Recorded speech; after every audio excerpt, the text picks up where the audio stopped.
Hi, I'm your host Vasco Duarte.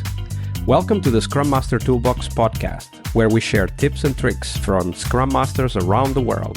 Every day, we bring you inspiring answers to important questions that all Scrum Masters face day after day.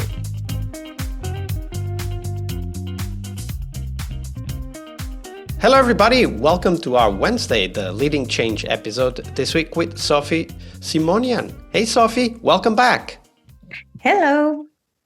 So Sofi, on Wednesdays we explore change because it is one of the topics we're constantly dealing with. So we want you to tell us a story of one of those change processes you were involved with and walk us through the steps, from beginning to end, what was happening. And as you go through that, highlight for us the tools, the tips, the tricks and the techniques you learned back then that you still apply today.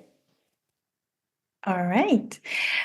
So I wanted to give you a little background. It was a project where two Scrum teams were working together on the same product. And we were working very closely with our external stakeholders, which were also our clients. And we would identify next things to work on through OKRs. I'm pretty sure you're familiar with them.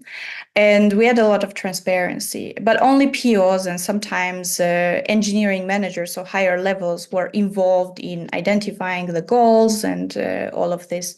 And the developers were mostly just doing the day-to-day activities, so implementing tickets. And so did they just get tickets as like a way of working? They just waited for somebody to send a ticket and then they worked on the ticket? Is that how they worked? They were part of all the ceremonies where we were trying to make everything transparent and visually accessible for everyone, but they were not so interested. There was not any enthusiasm when we would reach a big OKR goal or when we would fail one. And so there were all the they were included in all the places possible to have this information, but there was no motivation or no enthusiasm, and we started asking these questions together with the PO, why it is like this, so why are they not interested? And after some retro sessions and some one-on-one conversations, it became clear that the team didn't really know why certain product goals are chosen for a specific quarter. They don't really know the strategic goals we have.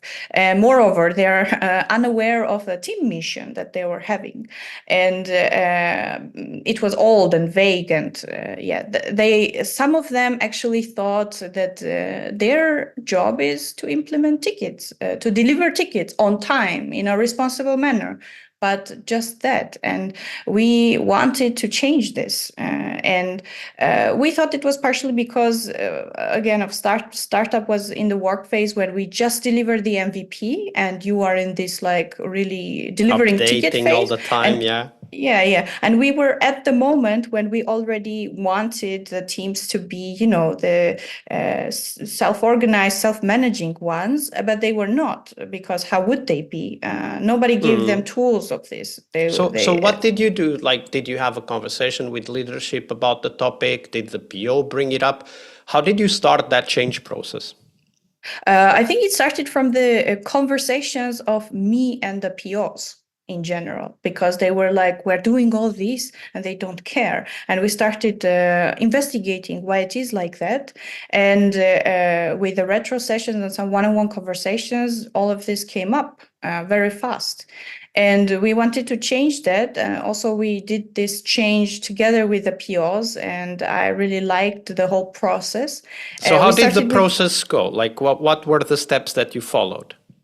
First step was a team building session where we wanted to redefine and challenge and question our team mission. And there were a lot of questions and everything. The second thing was to try and visualize, not in a heavy management way, our strategy. So what are we working on? Why are we working on things? So we made a product map, a very simple one using a Miro board, where we wrote the yearly strategic goal of the company, and we broke it down to our OKR goals. So it looked like very definite, the one that we were working on, and some really not so definite, uncertain, the rest of the quarters. So we would want to start visualizing everything. And we broke the OKR goals into product goals, and then finally sprint goals that would they then relate to. And we encourage developers to ask on each step. And we started reviewing this map at every single sprint review. And we discussed how each sprint that we finished affected and changed the rest of the map, which was very helpful. And it was very surprising, actually, how fast the developers' input and questions started filling the gaps that the product owner had planned. It was very nice. And we started then having, as a next step, some story mapping sessions, which would then even more bring the involvement and the brain power of the developers into the planning things correctly, planning steps correctly to reach our product goals. And we went to experiment also some with risk assessment sessions and others. And of course, not all of these things stayed in our process. We had retros to define which things we kept, but we ended up having a kickoff session at the beginning of each quarter to review our goals, and then we just kept reviewing it at every sprint review. So it was kind of like first understanding, okay, so they're not really bringing the best that they have to give to the product, maybe why that is, and realizing they weren't really interested because they really didn't know what was being done, and then kind of transferring that into something concrete, like, okay, let's discuss the company strategy, the product strategy. How do we break this product strategy into goals? You know, which quarter do they fit? And I'm guessing, I mean, implicitly you were saying that, so, but I just want to validate that all of this discussion about creating the product map, then later on the story map, it was done together with the team members, right? Yes. Because we said, we value your opinion. Your involvement in the product building is one of the things that, in general, Agile mindset promotes, that you can build great products together with your developers. But how do you convince a developer that they need to be in a meeting and that we value their opinion? You can't. How this happened was together with this map and reviewing this map, when they started asking questions, and then when the PO was doing actions based on their input, creating stories, changing sequence of delivery of things, then they started feeling that actually it is valuable what they're doing. They are empowered, and that when they input and things are done the way that they see, we deliver faster. So they started seeing it by themselves.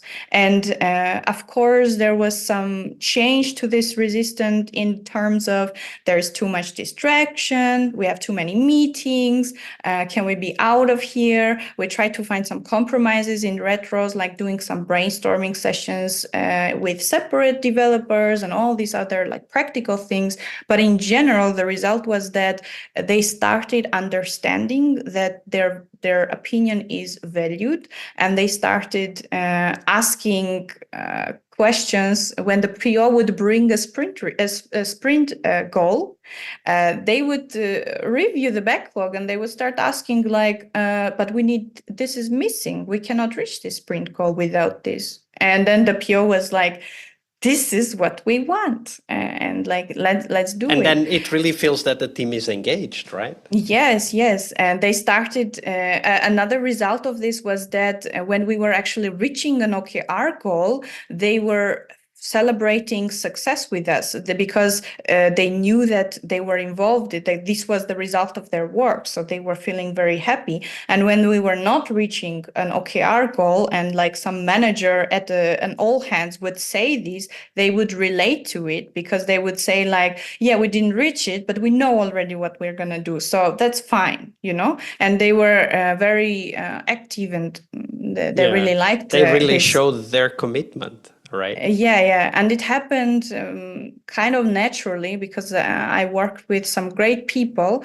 It was a long change process, and not that everyone was super enthusiastic about it. Of course, we had some conversations and some one-on-ones in the meantime, but it was very successful in the end. Yeah, and an inspiring change process. Thank you for sharing that, Sofi.